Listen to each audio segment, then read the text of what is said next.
Ya, Gini, silakan. di dalam proses kegiatan kita, proses belajar mengajar, apa yang saya jelaskan, sebaiknya pertanyaannya mengarah kepada apa yang saya jelaskan. Ya, Karena supaya tidak begini, melebar.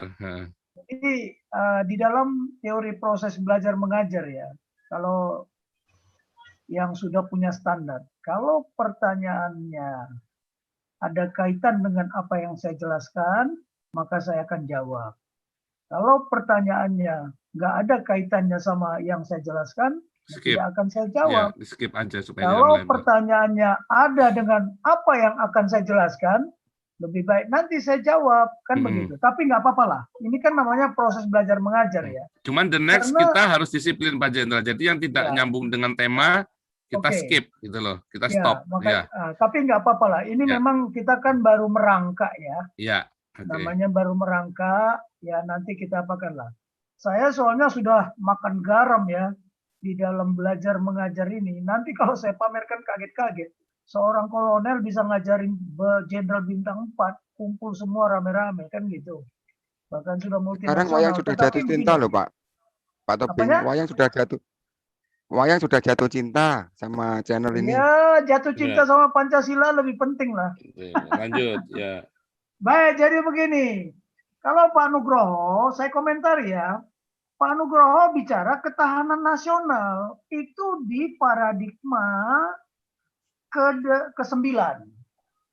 Kita bicara ketahanan ideologi, ketahanan politik, ketahanan ekonomi, ketahanan sosial budaya, ya, ketahanan pertahanan dan keamanan. Itu nanti ada di sana. Jadi ketahanan pangan, ketahanan energi itu nanti kita kupas sendirilah. Ada waktunya. Itu kalau Pak Nugroho ya. Cuman saya sampaikan aja lah kepada Pak Nugroho. Kita bisa boleh bahwa memang dunia sudah menginformasikan kepada seluruh dunia ya secara global bahwa dalam tahun berapa 5 tahun atau 10 tahun mendatang bahwa dunia ini akan menghadapi krisis sandang, krisis pangan dan krisis energi termasuk air. Nah, sekarang dengan informasi itu apa keputusan yang kita ambil? Karena kita akan menghadapi itu gitu. Nah, sekarang contoh lah ya, contoh.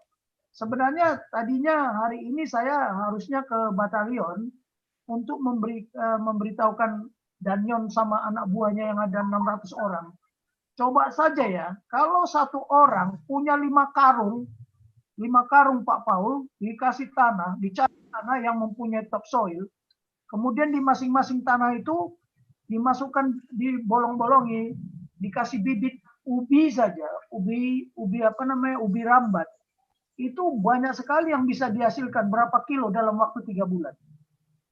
Nah, kita kan nggak bisa bilang hanya ngomong, tapi kita harus praktek. Nanti kapan ya? Saya sebenarnya sama Pak Santi Amer Silalahi mau ke batalion karena kesibukan ini ya.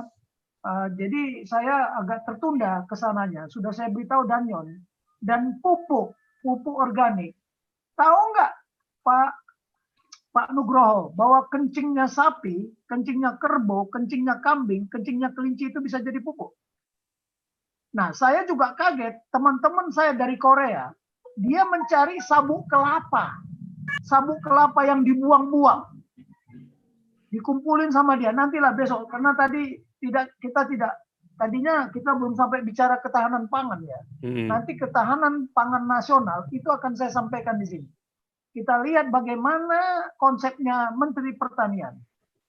Pertahanan kita juga akan saya sampaikan di sini biar terbuka semua. Kayak Pak Tambunan tadi bilang, aduh, Koni mah murid gue, besok saya suruh tampil si Koni. Bu Koni tampil, bisa saya tampil. Ya, ini masalah alutsista itu kalau dibongkar, saya nggak tahu lagi siapa yang akan meledak nanti di sini. Ya, saya kasih tahu lah masalah alutsista itu nanti akan saya sampaikan lah. Apa kalau kita mau mengadakan pengadaan alutsista atau membeli alutsista itu ada 15 persyaratan. Saya nggak tahu tuh siapa Pak Rudi Kamri. Itu apakah dibicarakan sama para jenderal itu? Nanti kita bandingkan. Saya soalnya belajar dan praktek ya. Saya perwira pertama yang menembakkan peluru kendali Inggris di Hebrides. Waktu kita membeli peluru kendali Retir, setahun saya sekolah. Jadi saya dalam ini buatan Inggris ini hebat apa enggak? Ternyata enggak hebat kan? Katanya 25 tahun, ternyata 5 tahun sudah nggak bisa digunakan. Jadi yang begini-begini, tapi ketika saya buat tulisan, malah saya diproses kan, diinterogasi. Kamu ini disekolahkan bukan untuk menjelek-jelekan, tapi nanti itulah masalah pertahanan ya. Tapi yang mau saya sampaikan, nah tadi Pak Gajah Mada, masalah Laut Cina Selatan, kapan kita mau bicara Laut Cina Selatan? Saya akan tayangkan, karena saya sudah sampaikan konsep saya itu kepada Panglima dulu, Laksamana Widodo, ya, yang Angkatan Laut. Saya diperintahkan membuat satu konsep. Apa dampak perang Laut Cina Selatan terhadap Indonesia? Sementara kita bukan claimant state, ya.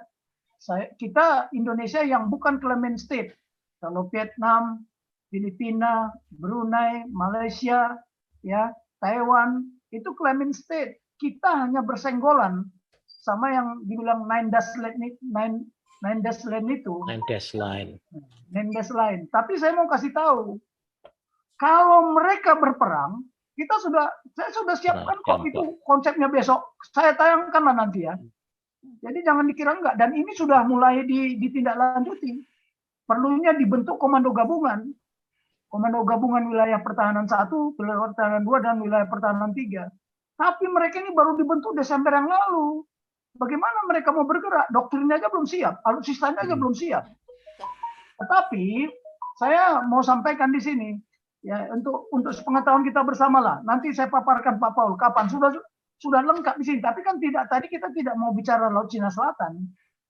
Nah, kalau Amerika sama China, mereka sekarang berkompetisi. Satu, ingin supaya American great leadership in the global world. Itu visinya Amerika dengan demokrasinya. Negara yang tidak demokrasi dibabat habis. Ya, negara yang tidak mendukung HAM dibabat habis. Nah, sementara Cina lain lagi konsepnya, visinya lain. Bagaimana Cina sejagat?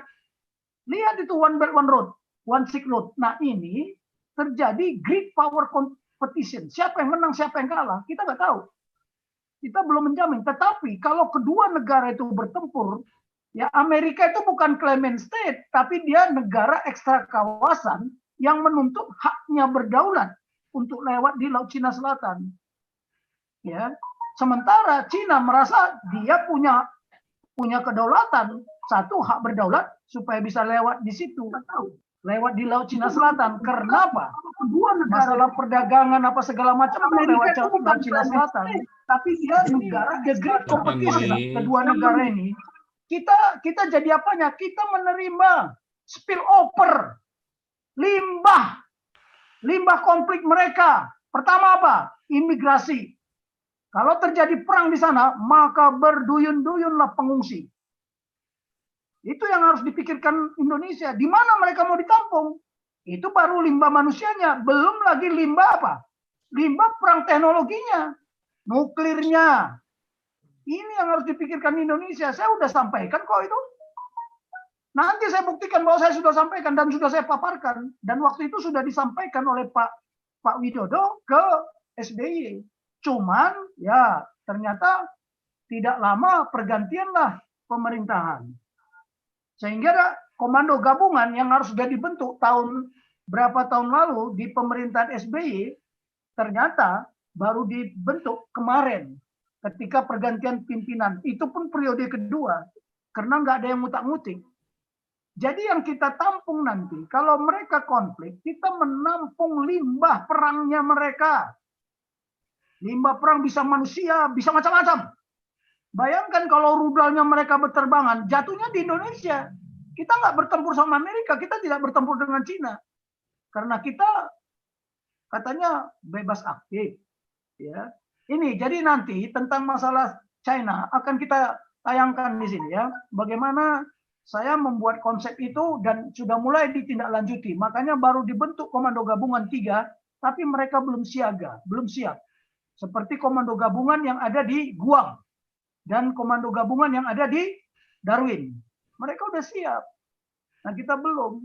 Dan mereka ada komando gabungan juga yang ada di kapalnya, di permukaan laut, yang mereka kapal induknya selalu siaga. Belum ada yang di Korea, belum ada yang di Okinawa.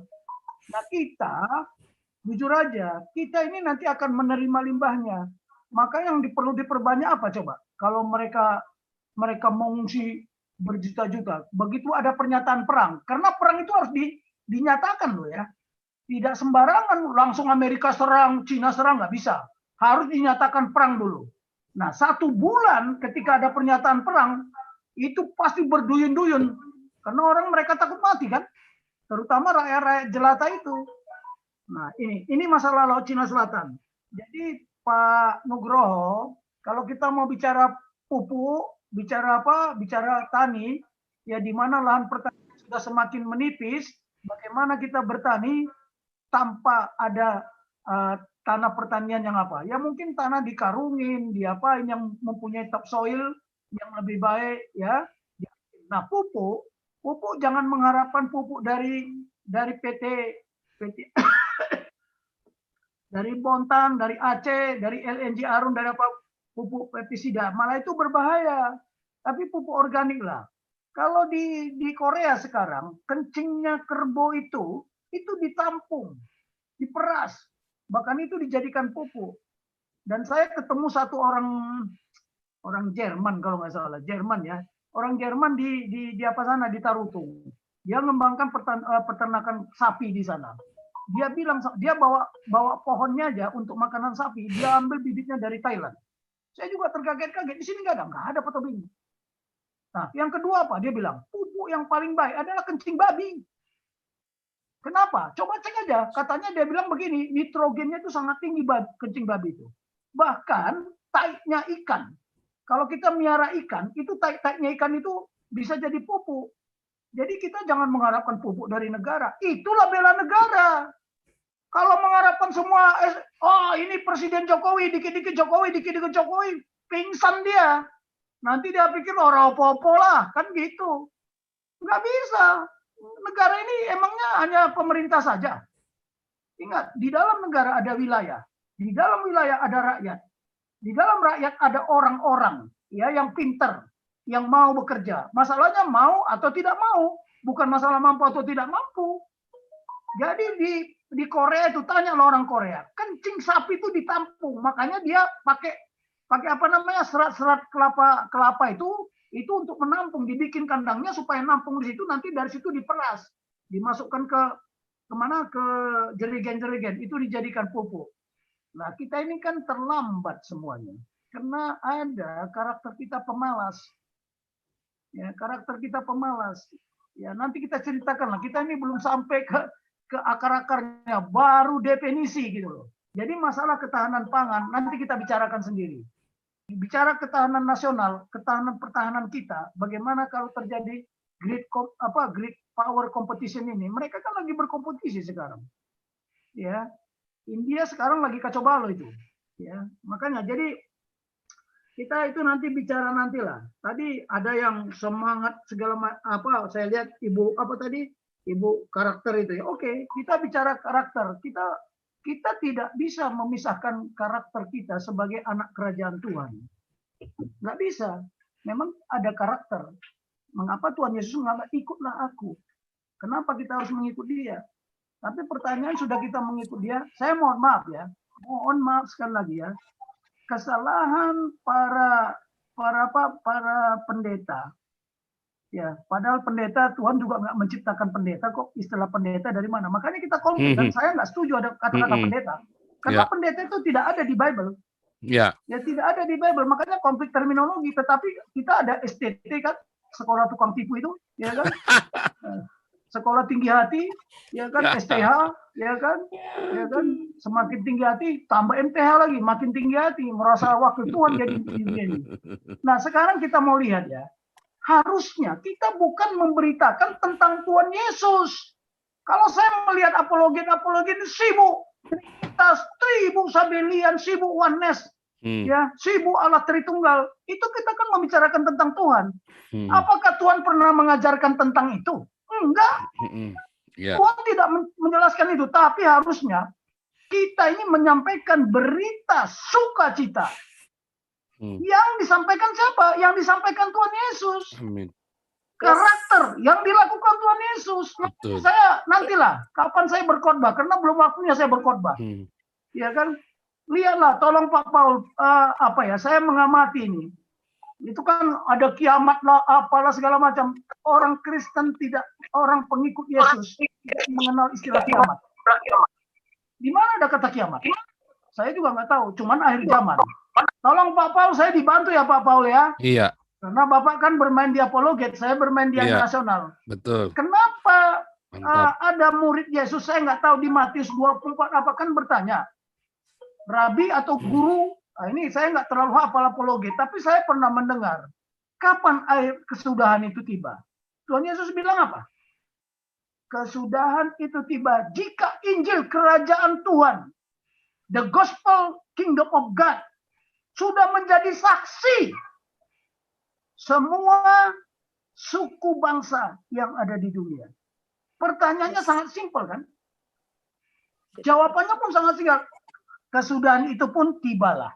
Kalau saya nggak tahu persis kalimatnya, tapi begitulah yang saya tangkap. Dan dia bilang, apalagi di Matius berikutnya, akhir zaman itu seperti zaman Nuh. Saya nggak tahu tuh di ayat berapa. Seperti zaman Nuh. Artinya apa? Bahwa waktu zaman Nuh itu seperti apa? Setiap sepasang masuk ke bahtera. Setelah itu ditutup. Artinya apa? Setiap suku bangsa ada yang mewakili. Nah, Tuhan juga yang mengatakan satu orang dari keluarga itu selamatkan, semua diselamatkan. Jadi kita nggak usah capek-capek lah, ribut-ribut membaptis segala macam lah begini-begini.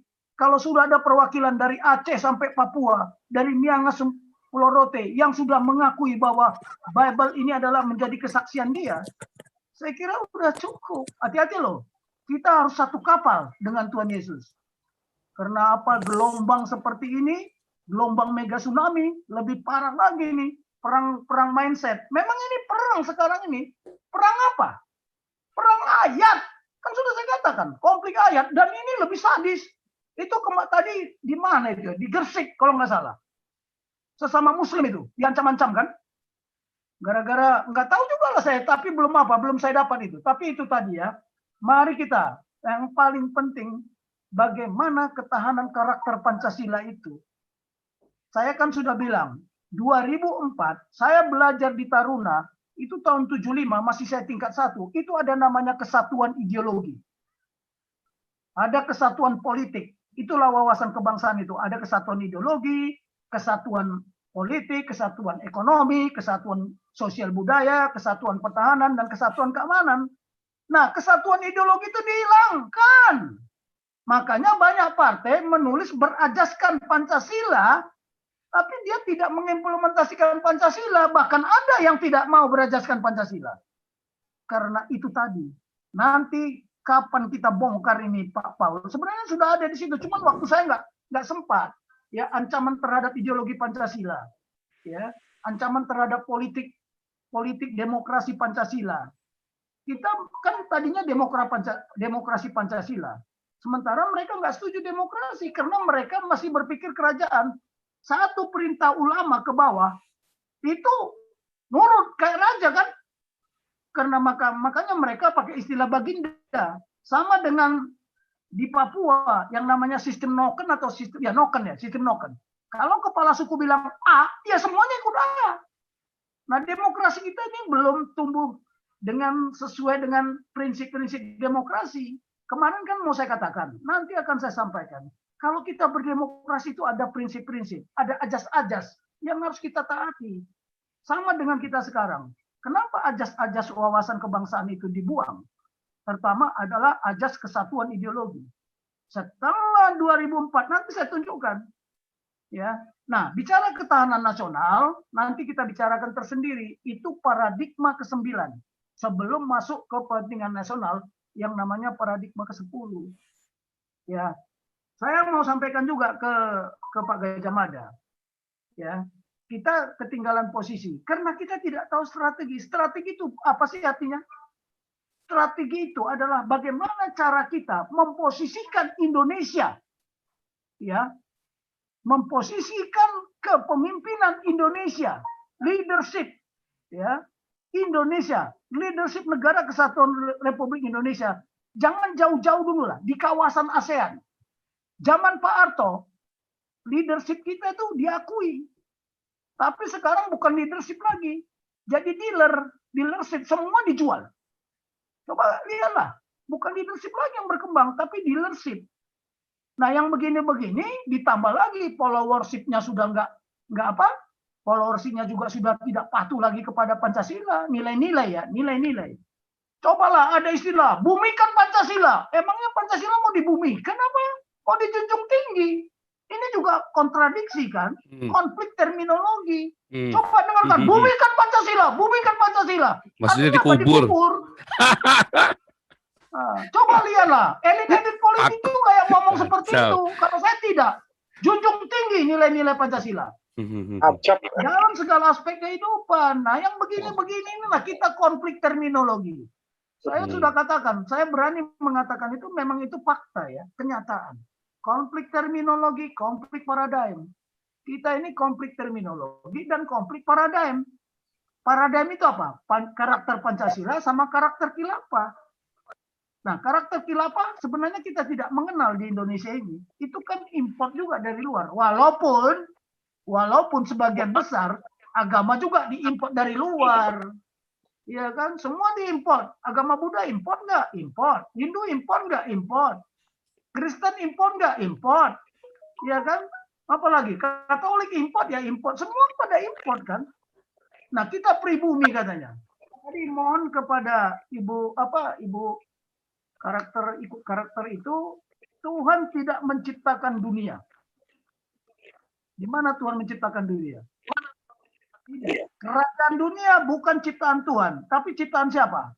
Ya malaikat-malaikat yang mengkhianat dari surga. Ada berapa itu Pak Paul? Katanya sepertiga ya? Sepertiga malaikat katanya. Nah, itu kan Sepertiga yang membuat malaikat. dunia ini. Mereka lah yang menguji. Tuhan Yesus saja diuji, apalagi kita. Kita juga kita juga diuji. Ya memang kembalilah ya, kalau kita mau karakter ya kita bicara karakter Pancasila dulu lah ya. Makanya mungkin Ibu itu nggak ikut waktu yang dulu Pak Paul. Belum ikut. Ya.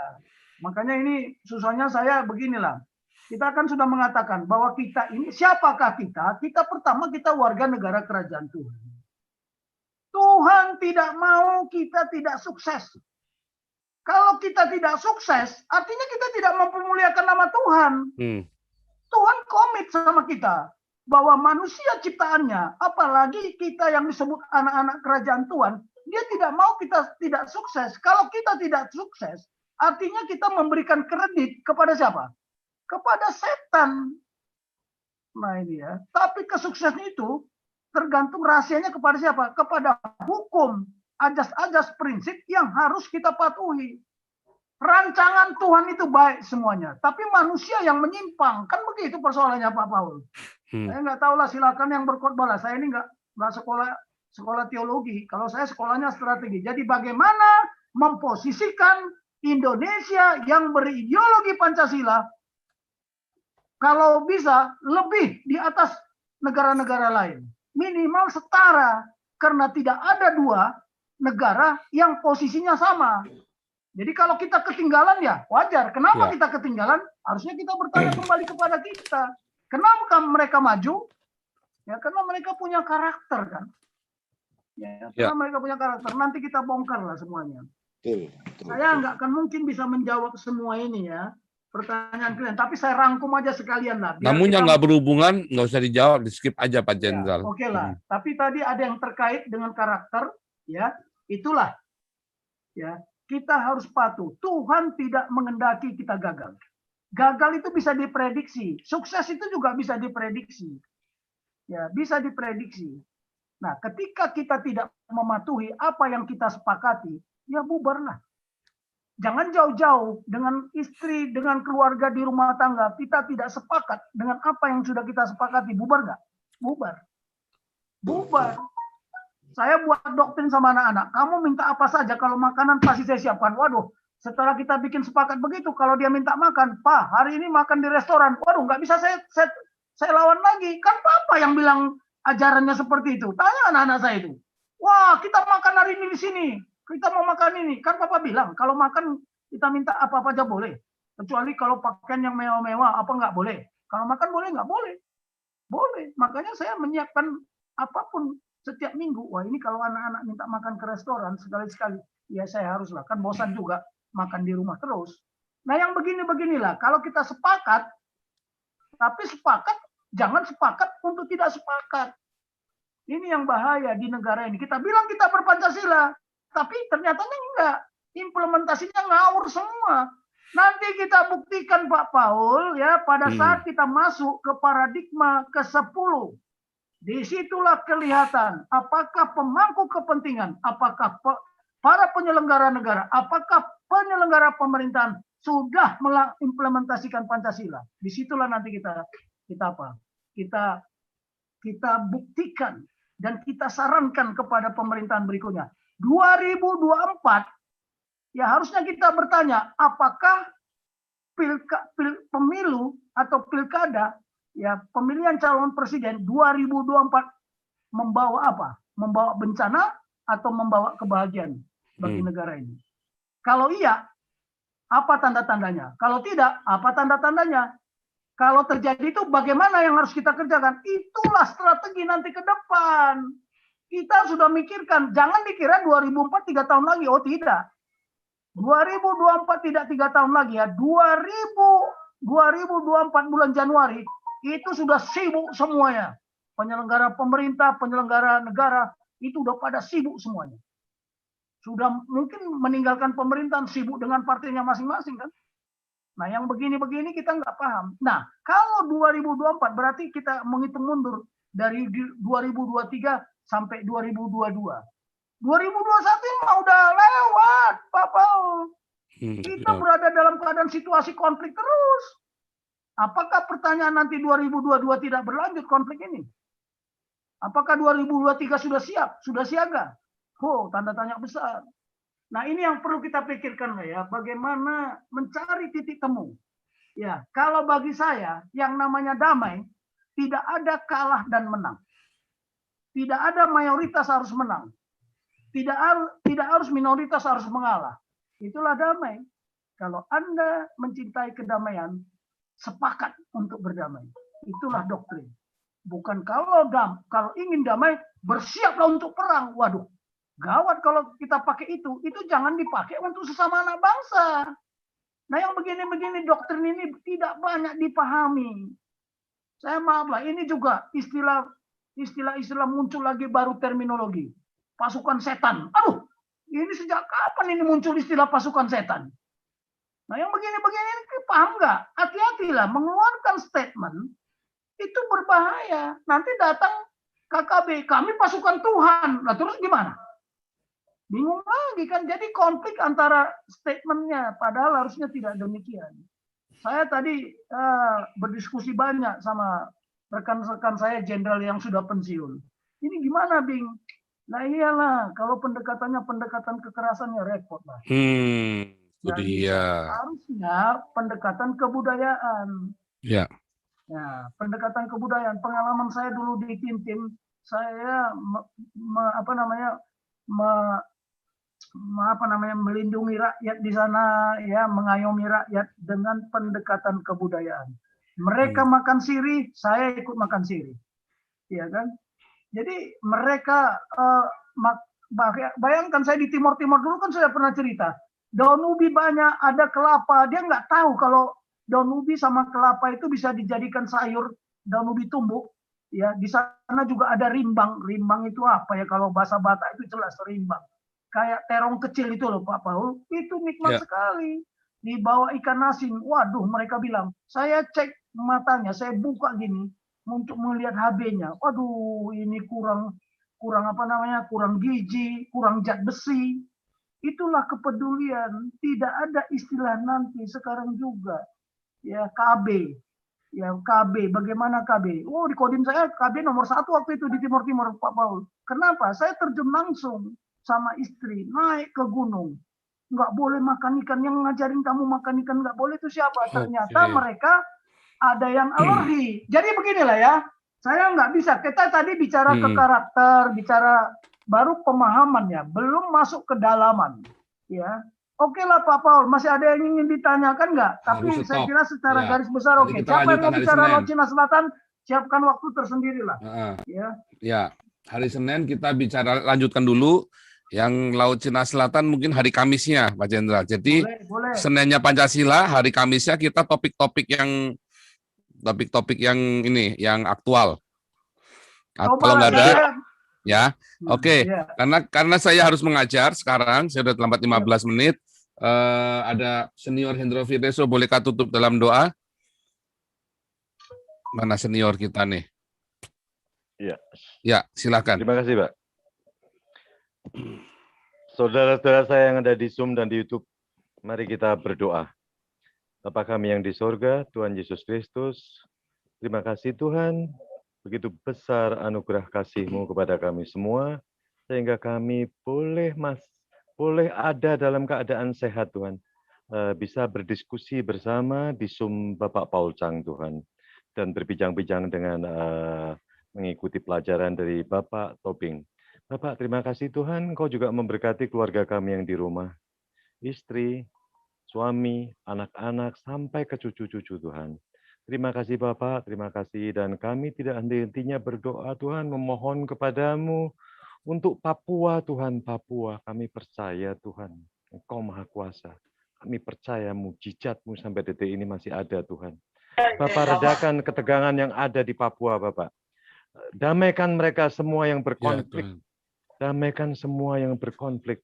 Dan lindungilah Tuhan anak-anak-Mu yang lain yang ada di Papua. Sehingga tidak menjadi korban sia-sia Bapak.